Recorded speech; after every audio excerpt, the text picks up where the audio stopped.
her, so she cuts her hair off, and they think she's a boy, so she just goes, okay. I love that. Oh, what the heck is that kid? Bunny Senpai. Bunny Senpai. This kid looks like he's 10, and he's like the oldest of the crowd, and I find that so fun. Him and Mori Senpai. He even talks like a little girl, like, hey guys! And you're like, this kid's like 18 or 17. It's hilarious. It's so funny. And him and Mori Senpai are the same age, and you're like...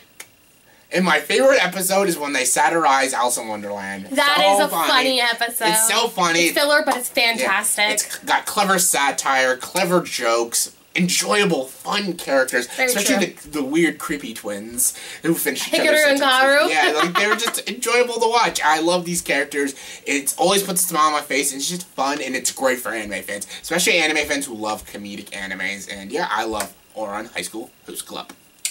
So my number 7 is actually one of his on his list. It's Fate Stay Night Ultimate Blade Works.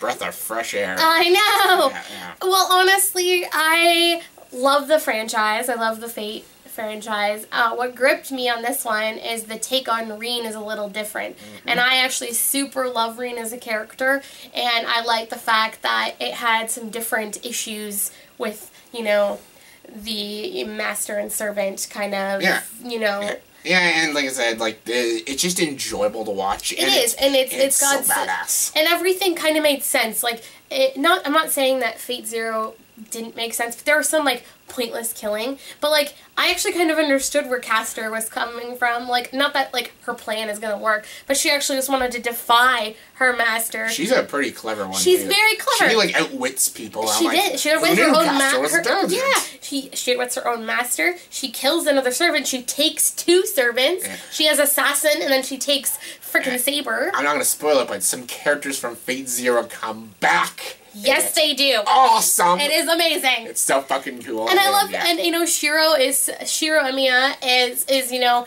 you think he's just like this awkward teenage boy, and you're like, oh my god, really? He's gonna be a master? This is gonna end up really badly for him. He's awesome. And then you're like, oh my god, Emiya, you're the most freaking hilarious person ever. He's so likable, too. He's just so sweet. He's just so nice. And even like Saber, and Saber's an honorable warrior. Sometimes she gets confused, like, just how nice he is. You know what? He's just like unconditionally nice, and eventually, like, it sinks into Rin. At first, she wants to destroy him because he's weak, but then she's like, you know what? He's so kind. He's so kind. She can't even do it. Yeah, and he's just such a likable and such a cute dude. He's so awesome. He's so cute. Like, he's adorable. You want to pinch his little cheeks. Oh, how manly. Anyways, coming in number 6 for me is Full Metal Alchemist Brotherhood. Yes, I had this on my top 10. I can't believe I did not mention this in my last video. I'm actually offended. And it's a great anime. Full Metal Alchemist is good. It's good. Brotherhood is much better. Follows the manga to a T, and it's fantastic. It's got great action, great animation, amazing characters. Come on, Edward, Alphonse, Roy Mustang, Winry, Epps, Armstrong, all of them just fantastic. Hawkeye, Bullseye, the Fuhrer, everyone. Gluttony, all of the homunculus, all of them are awesome. It's dark, it's gritty, it's funny, you know, it's action-packed. What episode got me, and it sounds so fucked up that this episode got me, is when they create the Chimera. When it's so fucked up. He uses his own kid in an episode. That is in like the top 10 anime moments that just fucking gross me out. I'm like, it's just weird. Top 10 most fucked up moments in anime. That is fucked up. That is like in top 5. Actually. It totally is. Fucking unless you're gonna watch, you know, fucking. Yeah, I remember watching that scene. I was like. The entire room was like silent. We're all like, ooh, this is kind of fucked up. Yeah. You could hear like a mouse farting. It was so fucking quiet. It was just... And yeah, there's a lot of grittiness, like when they go inside Gluttony, like... I love that. I love that. And, you know, they go inside Gluttony, and, you know, it's Edward and, I think, Roy. Roy Mustang, and who else is in there? Envy? Yeah, Envy. And they're all just, like, talking about their life, and they're talking about the whole situation that's happening with, you know, the Fuhrer, like, and they kind of think Fuhrer Bradley is a homunculus. Envy, though, is one of the best villains. Oh, Envy's amazing. Awesome. Like, don't fuck with Envy. And Envy will fucking... And this anime has a lot of genres, but they all work. The action works, the science fiction works, the drama works, the thrills, the horror. The funny, the awesome. The comedicness, it all works perfectly in Fullmetal Alchemist Brotherhood. I love Fullmetal Alchemist, but Brotherhood did so much better. Did with the story, action, and characters. More loyal to the manga. Brotherhood, Fullmetal Alchemist, fantastic. Go. So my number six is another newish anime, and it's called Seraph of the End. And another one. And then it's another one about vampires. Okay, I'm not saying I have a thing. Not that I have a thing about vampires. They've just been doing it better lately. Yeah. So essentially, what this one is about, it's about Yurichiro and Mika, and essentially, a virus pretty much ends the world, and anybody under the age of 13 stays alive. Why 13? I don't know why. It's because 13 is just a bad number. Just stop. Tristanectophobia. Would you just stop and let me explain? Fine.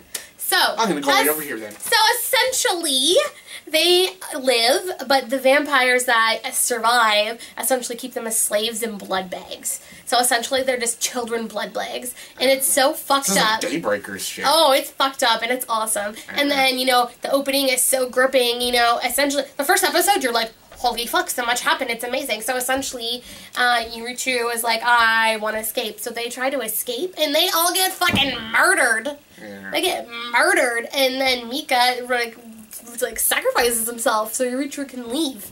And then he leaves, and he's like half bleeding everywhere, and he actually fights against the vampire and stabs him. And you're like, there's more to him than meets the eye. You're like, there's something about you.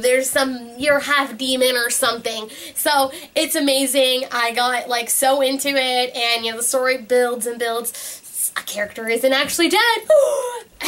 And then... Oh, yeah, you hooked me already. There you go. And very good explanation. Yeah, and essentially, you know, it's just about him, like, many, many years later, and he wanting to fight against these vampires and help the world come back a better place. And it's really good, and I feel like they should give it a chance, even if you think it's about vampires and it sounds stupid. It's actually really intriguing. Alright, cool. Alright, I'll check it out maybe. Alright, we're into the top 5 now. My number 5 is Attack on Titan. Of course it is. I know. Is it overrated? No, it's not. It's amazing. It's overrated. It is. It's overrated. I'm sorry. Dare you question my judgment? I don't. I'm 100% right all the time. I didn't like it. I'm 100% right all the time. I don't make any mistakes whatsoever. Nobody knows you in the world. I do. Yeah, I constantly make mistakes and judgment errors. But anyways, Attack on Titan is fucking great. The animation, the action, the thrills. It's scary. It's fucked up. It's awesome, though.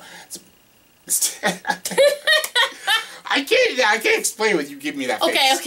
Okay. The story is, like, the whole world's been taken over by these titans, like, these big, giant monsters in the whole... They just remind me of, like, the titans, you know, from Hades' realm. No, they don't even look like that. They're big, giant... Some of them are humans and stuff. And, basically, a little bit of colonies around, and basically a bunch of people either take shelter or they put on these uniforms and they fight the titans.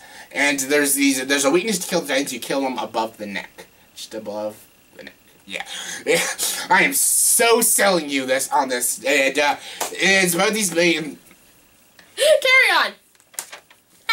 It's about this main character, Aaron. He lost his parents to the Titan. Yeah.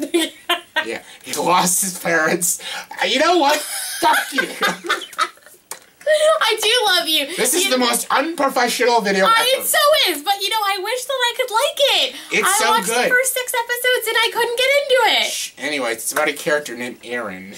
He joins this army with his pals Armin and Misaka, and basically they fight these titans, and Aaron does get killed off in the first little half, but then turns into a titan himself, so he can fight the titans.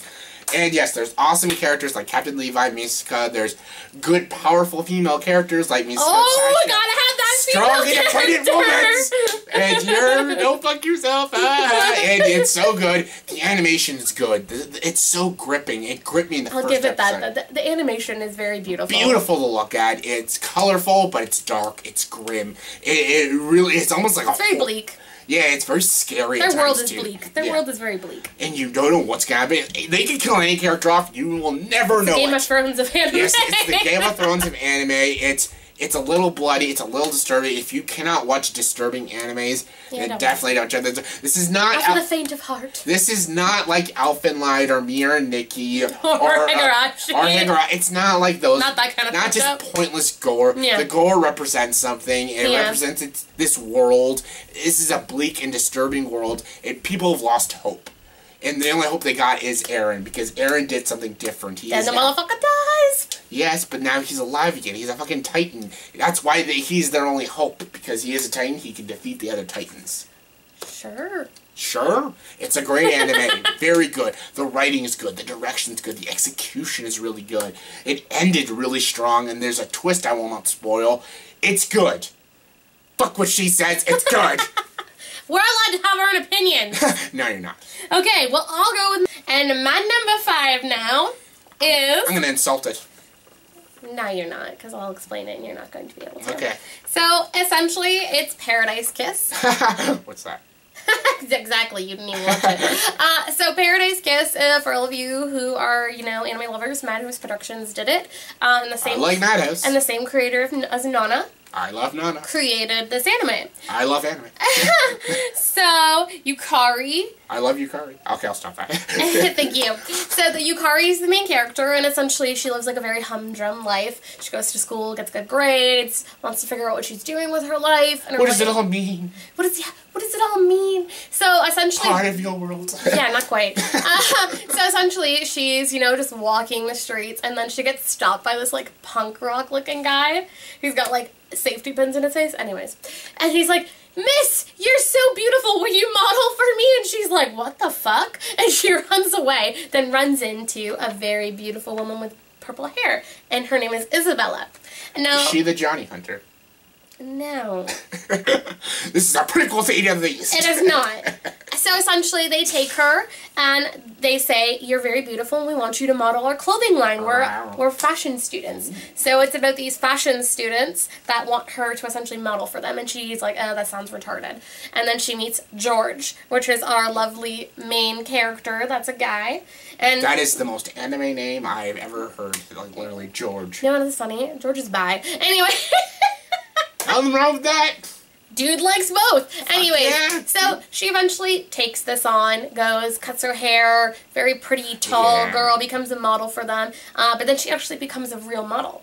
And she actually gives up the life she currently has to do this. And she falls in love with George and realizes their relationship is very toxic and very nasty. And he doesn't truly care about her, and he just wanted, essentially, whatever benefits him.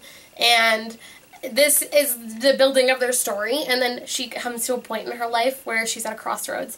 Does she continue to model and live on her own and leave home, or does she go back home, go to school, and then figure out what she wants to do with the rest of her life? And she even has a high school crush that she eventually gets over. So you like this because... Because it's a good coming-of-age story about somebody trying to find themselves. Okay. Sure. You don't even know. You've never seen it. You bashed mine, I will bash yours. But you've never seen it. Anyways, what I liked about it... Fuck your mother. It's your mother, too.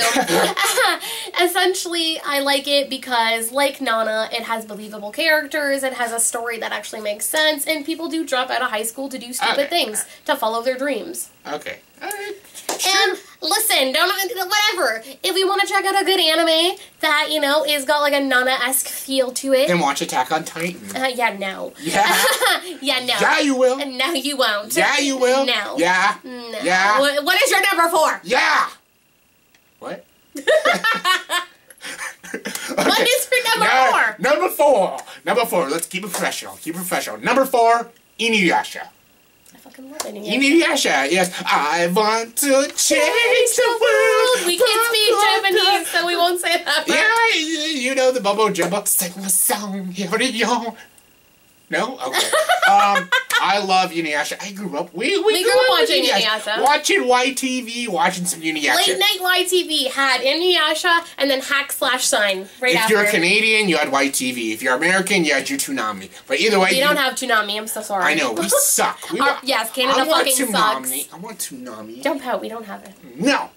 No, we don't have it. It'll never happen. Fine. Inuyasha's great, though. It's so good. The animation's good. And it's very long. It's one of the big animes. But it's not the big 3 or anything. It's not Bleach, which sucks. And it's not One Piece, which sucks. And it's not One Piece, which sucks. Dragon Ball Z's awesome, though. Love Dragon Ball. Dragon Ball. I think what I like about Inuyasha is, like, the story compelled me. Yeah, and it's funny, it's enjoyable, and it didn't drag. It wasn't just, it was a story, it was a consistent story. Like, you really... It was cohesive. Like, you know, even the filler